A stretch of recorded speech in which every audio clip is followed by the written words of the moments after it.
Bom dia, povo! Estamos iniciando então mais um tempo de devocional. Hoje você vai perceber aqui que nós não estamos ao vivo, porque essa devocional eu gravei um pouquinho antes, né? Tô tirando alguns dias de descanso essa semana, mas é óbvio, a gente não poderia ficar sem esse tempo, que tem sido um tempo tão precioso. Eu realmente espero que Deus esteja falando ao seu coração e minha oração é que hoje não seja diferente, que Deus te ministre. Mas então, eu não estou ao vivo, mas vocês estão. Eu quero então te encorajar a durante todo o tempo de devocional, você está realmente participando, compartilhando e a gente vai então crescendo juntos. Amém? Vamos iniciar então esse tempo orando? Senhor, obrigada, Senhor, por esse dia, obrigada, Senhor, por essa manhã, obrigada, Senhor, porque Tu é sempre tão bom, obrigada, Senhor, por essa semana que se inicia hoje e porque eu entendo, Senhor, que todos os dias precisam ser para a Sua glória. Então, Pai, que esse dia que está se iniciando, realmente tudo que nós façamos, glorifique o Seu nome, glorifique quem Você é.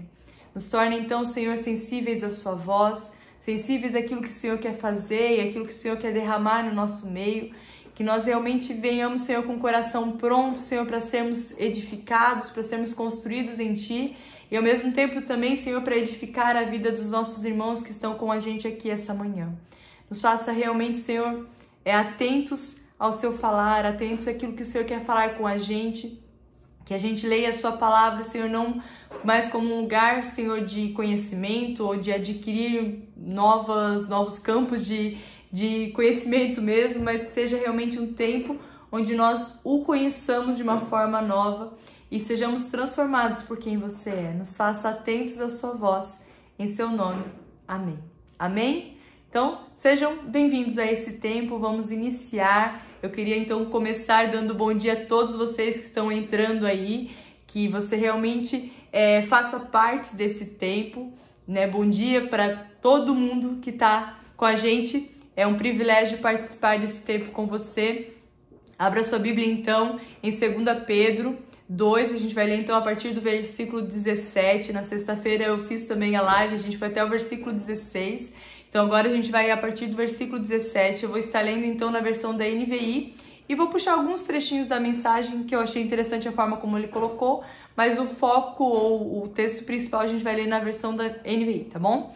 Ele começa então no versículo 17, ele fala, esses homens são fontes sem água.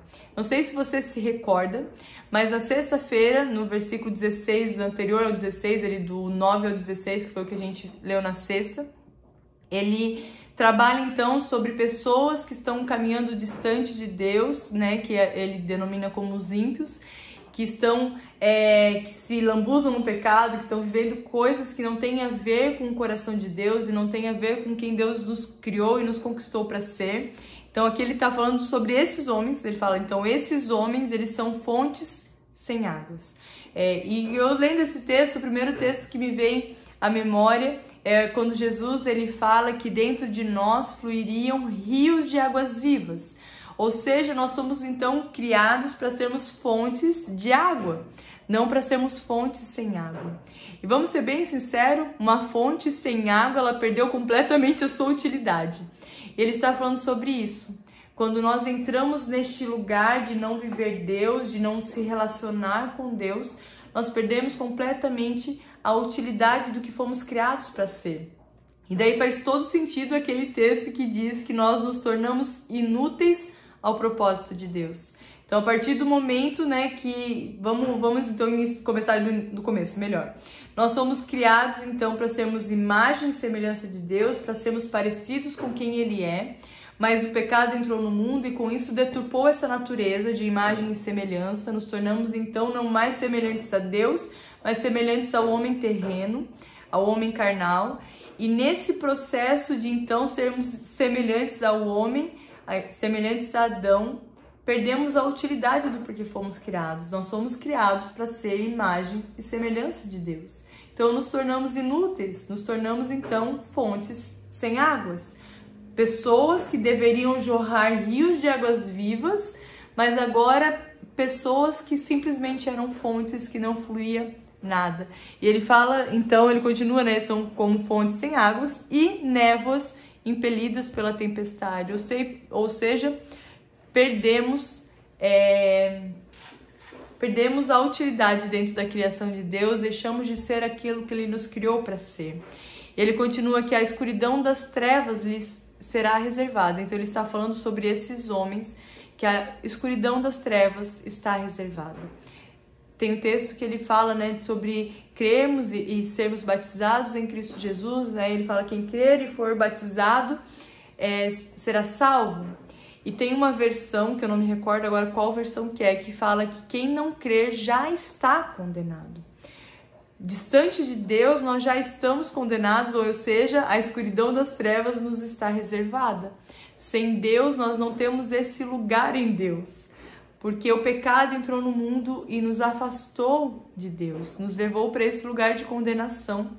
E eu entendo que a condenação vai além do mármore do inferno, sobre o fogo que vai nos consumir e coisa errada toda que a gente entra às vezes. Mas condenação, e foi o que eu trabalhei um pouquinho na sexta, eu tenho entendido nesses dias que quando a gente fala sobre condenação, fala sobre não usufruirmos da presença de Deus. Porque eu não sei se você sabe, mas você foi criado para se relacionar com Deus. E por isso que dentro de nós existe um vazio do tamanho da eternidade, porque nós fomos criados e forjados para então nos relacionarmos com Deus. Então, a condenação significa que aquilo que eu fui criado para ser e para fazer, para me relacionar com Deus, já não é mais possível, então eu estou condenado a uma separação eterna de Deus. E aí que ele fala sobre a escuridão das trevas lhes está reservada, porque Deus, ele é a plenitude da luz. Então, quando a gente fala sobre a escuridão das trevas, nós estamos falando sobre a ausência da luz, que é o próprio Deus. Então, se eu sou esse tipo de pessoa, como fonte sem água, se eu sou essa pessoa que caminha distante de Deus, a escuridão das trevas me está reservada, ou seja, o distanciamento eterno de Deus me está reservado. E uma das coisas que eu tenho descoberto em Deus é que eu fui criada para ter relacionamento com Ele.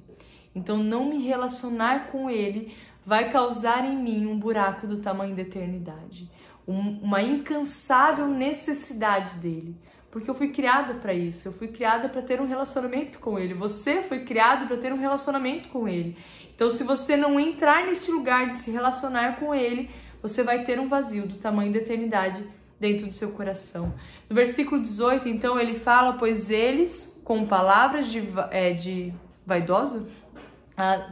Pois eles, com palavras de vaidosa arrogância, e provocando os desejos libertinos da carne, seduzem os que estão quase conseguindo fugir daqueles que vivem no erro. A gente falou um pouquinho sobre isso também na sexta, mas é muito interessante porque a pessoa que vive nesse lugar, a pessoa que está completamente cercada por trevas, completamente cercada por desejos da carne, por coisas assim, ela não se contenta simplesmente ela estar neste lugar, mas ela quer levar todo mundo junto para esse lugar.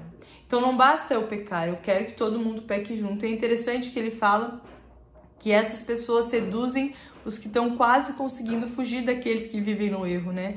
Eles seduzem as pessoas que estão tentando de alguma forma se aproximar de Deus, mas por conta dessas outras pessoas, eles não conseguem ir para este lugar. E como eu comentei na sexta-feira, tem aquele texto que Jesus fala: ai de vocês que fizerem um desses pequeninos cair. E a gente às vezes não tem a noção disso, né?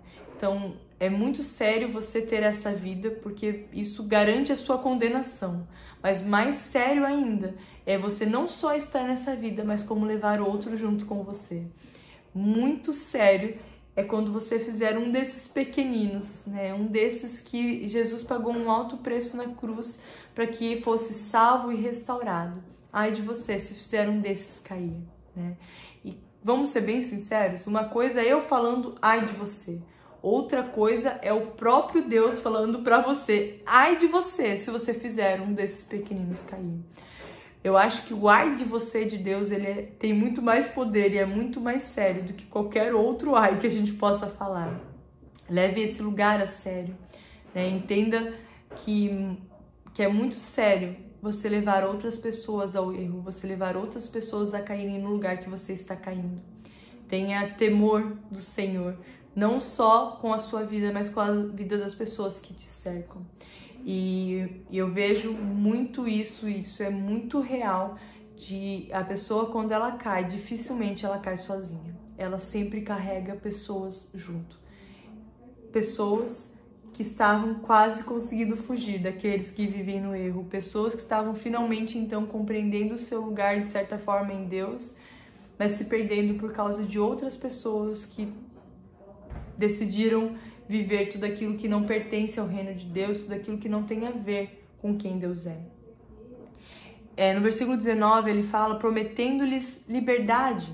Eles mesmos são escravos da corrupção, pois o homem é escravo daquilo que o domina. E é muito interessante, né? Uma das coisas que é a frase do mundo é que, você precisa sair dessa, meu Deus, você é preso a essas coisas de igreja, de religião e não sei o que, eu vivo a liberdade e tal. Mas, cara, o que o texto está falando aqui é que o homem é escravo daquilo que o domina. Ou seja, se o teu pecado está te dominando, você será escravo desse teu pecado. Uma das coisas que eu tenho compreendido em Deus é que nós nos mantemos escravos de qualquer forma, mas nós decidimos a qual Senhor nós queremos servir. Se nós queremos servir ao nosso Senhor Jesus Cristo, que nos resgatou das trevas para a maravilhosa luz, que nos fez então finalmente sermos aquilo que fomos criados para ser, ou se nós então decidimos ser escravos do nosso pecado, escravos dos nossos desejos da carne, nós decidimos a qual Senhor nós queremos servir, porque nós somos escravos daquilo que nos domina. Então, se o pecado tem nos dominado, nós nos tornamos então escravos do pecado. Se os nossos desejos da carne têm nos dominado, nós nos tornamos escravos dos desejos da carne. Você é escravo daquilo que te domina. E eu vou dizer por mim, pelo menos, né? Mas o meu anseio e o meu desejo e aquilo que tem queimado o meu coração é que eu não quero ser mais eu quem vive. Eu quero que seja completamente Ele vivendo em mim. Eu quero ser escravo do meu Senhor, daquele que se entregou por mim, daquele que tanto amou o mundo, para que eu possa ter vida nele, para que você possa ter vida nele. Você precisa, de uma vez por todas, entender isso. Liberdade só em Jesus. A verdadeira liberdade é só em Jesus. E por que a verdadeira liberdade está em Jesus se eu acabei de falar que nós somos escravos dele? É porque ele é o Deus, Criador de todas as coisas, então você nunca vai ser maior que ele. Ele sempre vai continuar sendo Deus. A grande diferença no processo é que quando você decide por uma vida nele, você então é resgatado e você começa então a se tornar semelhante a ele, que é aquilo que você foi criado para ser. E nesse lugar que você começa a ser o que você foi criado para ser, você vai encontrar essa liberdade que nós estamos falando. Porque você vai começar a agir de acordo com o padrão de Deus e não vai ter mais um buraco do tamanho da eternidade dentro de você, não vai ter mais um vazio que te consome, não vai ter mais coisas que te impeçam de servir a Ele. Mas quando você não se torna então alguém neste lugar, você começa a ser escravo das coisas desse mundo. Você começa a ser escravo do dinheiro, você começa a ser escravo da prostituição, né? E essa frase, às vezes, a gente fala que é muito radical, mas, cara, a prostituição que eu tô falando de pornografia, eu tô falando sobre masturbação, eu tô falando sobre sexo desvairado, que não tem propósito. E a gente começa a ser escravo das coisas deste mundo, e a gente começa a ser enredado, e quando eu digo escravo é porque você não consegue sair disso. Você pode até falar que consegue, mas se você conseguisse, você sair. Você não consegue sair disso sem Deus, porque você se tornou escravo dos seus desejos. Daí você pode pensar, não, mas eu não sou escravo do dinheiro. É assim, você trabalha para ter, e daí como você não consegue ter, então você trabalha mais para ter mais, só que como você está trabalhando para ter mais, você não consegue usufruir do que você tem, e isso começa a entrar num ciclo sem fim. Então você trabalha para ter, você tem para trabalhar. E, gente, vamos lá. Esse não foi o lugar que Deus nos chamou para ser. Ele nos resgatou das trevas para sua maravilhosa luz, para vivermos e usufruirmos de um relacionamento com Ele e não mais sermos carregados pelas coisas deste mundo, mas sermos dominados por um desejo pelo céu, sermos dominados por sonhos que só podem vir de quem Ele é, por uma mentalidade celeste, celestial, ter um novo padrão e começar a viver de acordo com o padrão de Deus.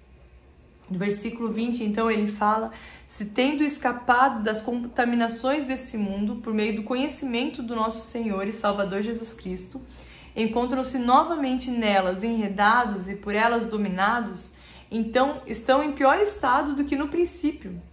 Gente, que sério isso! Sabe aquelas pessoas que de alguma forma começaram a caminhar no reino de Deus, começaram a viver as coisas aqui e de repente caem e se desviam? A impressão que dá é que se lambuzam muito mais do que antes. Começam então a entrar em lugares que, Jesus amado, só pela graça de Deus. E parece que a gente tantas vezes somos enredados por este lugar. Mas eu queria também chamar a atenção por uma coisa muito interessante. Ele fala assim: tendo escapado da contaminação do mundo por meio do conhecimento do nosso Senhor. Por que eu estou te chamando a atenção para isso? É que ele deu uma chave aqui. Ele falou que o que te liberta da contaminação do mundo é o conhecimento do Senhor. E por isso que nós precisamos conhecê-lo e prosseguir em conhecer. Nosso maior anseio, nosso maior desejo precisa ser conhecer a Deus. E quando eu leio ali, o Salmo Davídico, que ele fala que ele tem prazer na lei do Senhor e nela medita dia e noite. E uma das coisas que eu tenho descoberto, que nós encontramos esse prazer quando nós começamos a conhecê-lo e quando nós prosseguimos em conhecê-lo, parece que ler a sua palavra e mergulhar nas coisas que ele tem falado começa a ser algo extremamente prazeroso. E é muito louco porque daí esse texto está falando que isso nos leva a um lugar de escapar da contaminação do mundo, conforme conhecemos a Deus. Então você quer se livrar das coisas deste mundo que ainda tem te dominado ou tem te levado para longe de Deus, eu vou te dar uma dica: conheça mais a Deus, busque conhecê-lo cada dia mais, tenha prazer na lei do Senhor, comece a realmente mergulhar. A gente falou um pouquinho no Instagram esses dias de faça o plano de leitura, volte a ler o plano de leitura. A gente não estabeleceu isso para ser uma regra, para ser algo pesado, mas para que você conheça mais a Deus e você possa ser liberto da contaminação deste mundo. Mas meu irmão, você que está de pé, cuide para que não caia. Se mantenha todos os dias conhecendo mais a Deus, não se contente com aquilo que você já conquistou.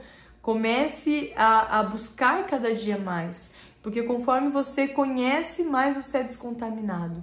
Mas se você para de conhecer, se você se estagna na sua vida com Deus, a sua tendência é cair. E é muito interessante porque ele fala que essas pessoas que caem, que são dominadas pelos desejos desse mundo, estão em pior estado do que no princípio. Ou seja, estão em pior estado do que quando conheceram a Deus, do que quando eles vieram, então, para viver o reino de Deus.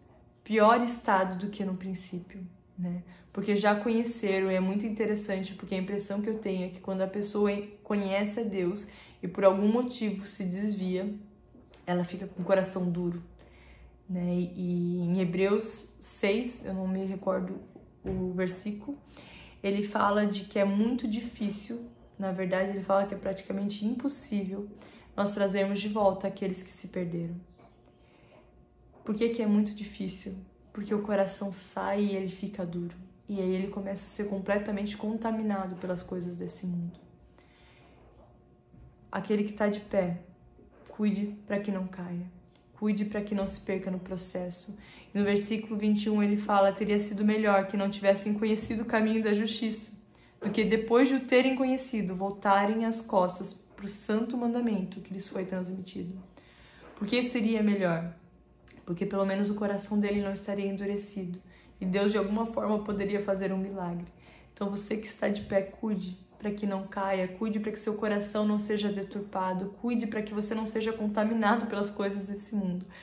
Cuide para que o teu anseio, o seu desejo continue se mantendo neste lugar de conhecer completamente a Deus e de ser conhecido por Ele. Para que você continue caminhando em direção a quem Ele é.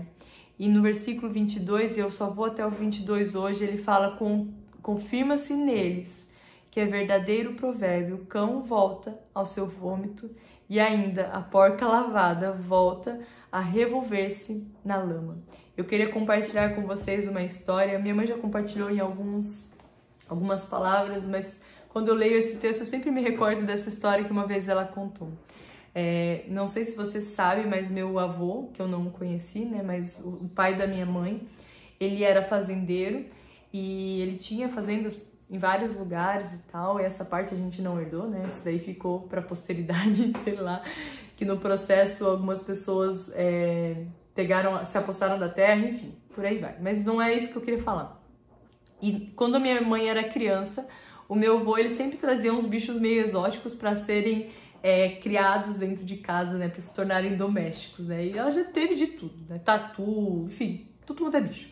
E uma dessas vezes ele trouxe um porquinho, eu acho que era o Chico Preto, acho que chamava de Chiquinho Preto, uma coisa assim, e ele trouxe então esse porquinho.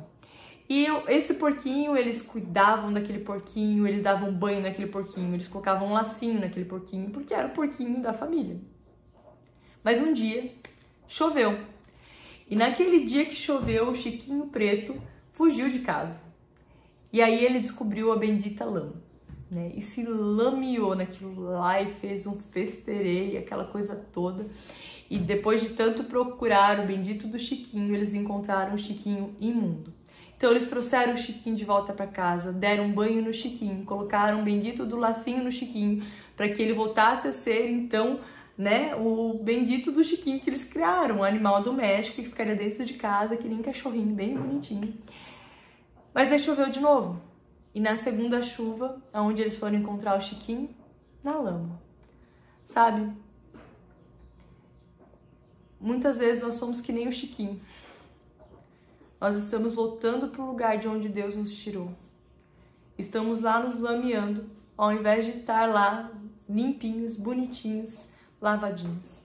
E sabe, olhando então para a história do Chiquinho, depois daquela situação, o meu avô, ele entendeu que o Chiquinho não seria mais então domesticado, não teria jeito. Ele levou novamente para a fazenda. E no final daquele ano, eles tiveram então aquela grande festa de Natal. E naquele tempo eles faziam aquelas mesas todas enfeitadas e tal. E naquele dia o meu avô decidiu então trazer um porco para a bendita festa de Natal. E a minha mãe conta que naquela noite ninguém comeu porque achou que era o Chiquinho, tava todo mundo chorando e tal. Mas por que eu contei esse final da história? Porque sabe, distante de Deus nós já estamos condenados. Distante de Deus, nós somos o porquinho que vai para o abate. Mas quando Deus ele nos chama, quando ele nos convoca das trevas para sua maravilhosa luz, quando ele restitui a natureza que ele nos criou para ser, que no caso do Chiquinho não é isso, mas no nosso caso é isso, quando ele nos traz novamente para sermos a sua imagem e semelhança, ele nos traz para esse lugar para não mais a gente se lamear ou se enrolar na lama, mas para que nós caminhemos como pessoas completamente diferentes, ou seja, pessoas semelhantes a quem Ele é, aquilo que Ele nos criou para ser. Mas se a gente se manter lá, rolando na lama, nós já estamos condenados. Esse é o lugar distante de Deus. Confirma-se neles esse provérbio: o cão volta ao seu vômito e a porca lavada volta a revolver-se na lama. Deixa eu te dar uma dica. Conheça todos os dias mais a Deus. Prossiga em conhecê-lo todos os dias mais. Para que conforme você conhece a Ele, você seja descontaminado das coisas deste mundo. Para que você comece a ganhar uma cultura do céu. Para que a sua mente seja completamente renovada. Para que aí você possa experimentar e comprovar a boa, perfeita e agradável vontade de Deus. Amém? Eu queria então encerrar assim o nosso devocional de hoje. Amanhã nós voltamos então com o capítulo 3. Que o Senhor te abençoe, que o seu rosto resplandeça sobre você, que a graça de Deus te alcance de uma forma restauradora e transformadora nesse dia, que você de uma forma completamente nova e surpreendente conheça um pouquinho mais de Deus nesse dia e que de uma forma sobrenatural você seja descontaminado das coisas deste mundo. A partir do momento que você o conhece mais, que você seja cheia de um desejo ou cheio de um desejo de conhecer mais a Deus. Amém? Que o Senhor te abençoe. Uma segunda-feira abençoada, cheia da presença de Deus. Até mais.